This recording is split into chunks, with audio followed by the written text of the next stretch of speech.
Welcome to Mark's Motorsports and Farming channel. I'm going to do another update on the race truck and where I'm at with it. First thing I did since the last video was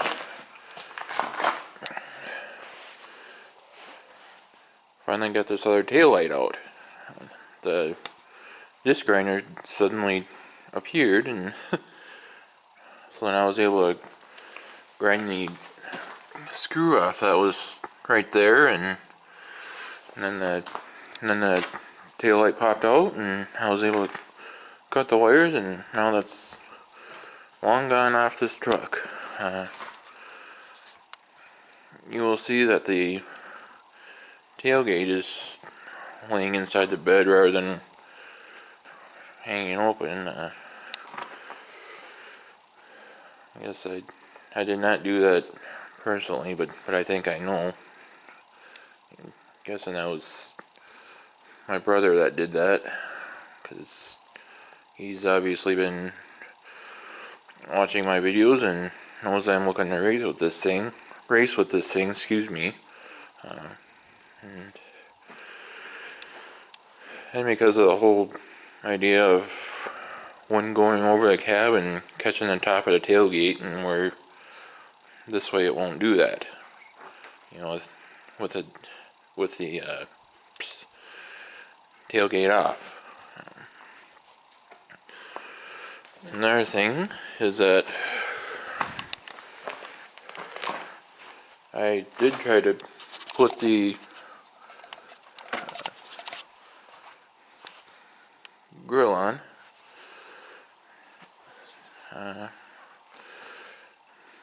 but I noticed that not all of the clips are on it anymore to where you could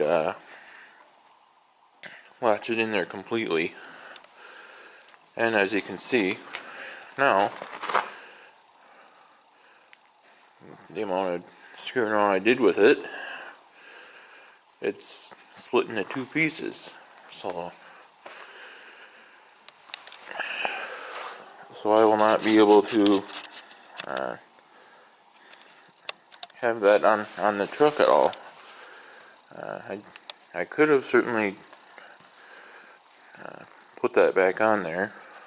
Excuse the cat there. But yeah, I could have put that grill back on, and they still would have let me race with the truck, but it's all cracked and broken and all that, so I won't bother with it. I'll just dispose of that grill and not have one on this truck. And obviously the starter is still in the box. I reached out to my friend a couple times already, and sounds like he's still,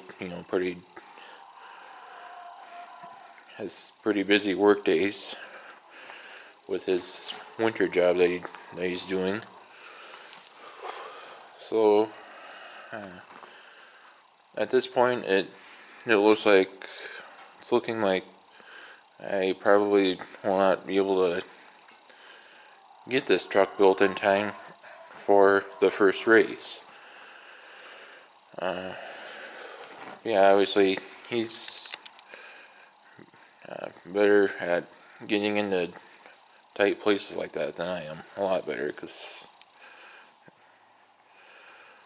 I don't know if it's there's even enough room for me to get my size hand in there. So but yeah, I know he can get in there, because he was able to replace the starter on the car that I ran this past summer for demolition derbies. So he was able to replace the starter in there, so I know he'd be able to get in there to replace it on this truck. And I guess I really don't know anyone else that I could get here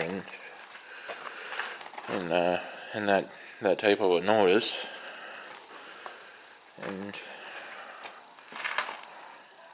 obviously, you know, camera's shaking a little bit on me, and part of it is because it's starting to get a little chilly outside here.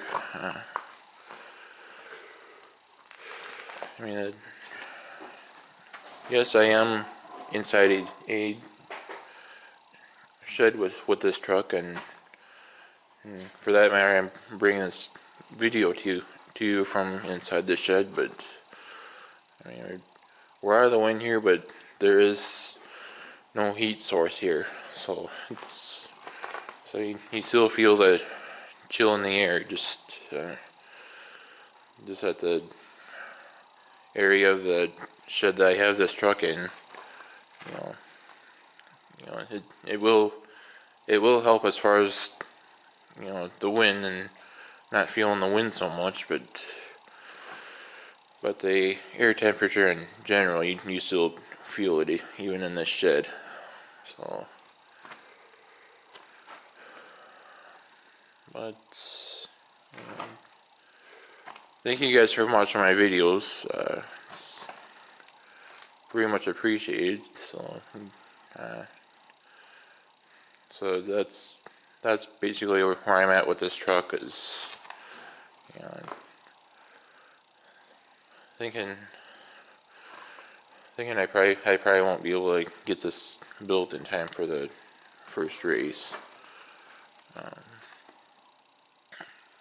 Yeah, and it's mostly because my friend's so ungodly busy with this wintertime job. Otherwise, there's really no point in doing any of the other parts of the build until we know that it runs for sure. And in order to do that, and in order to check for that, the starter has to go in. Or, you know, we gotta put the new one in place of the one that's in there, and then get battery power on it and test it that way.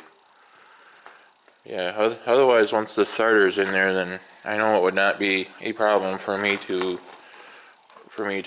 put the bar across the door and the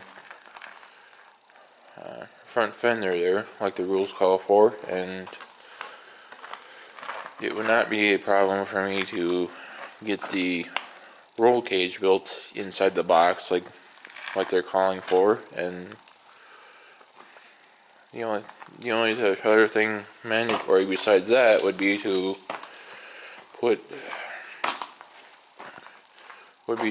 wrap a chain around both bumpers,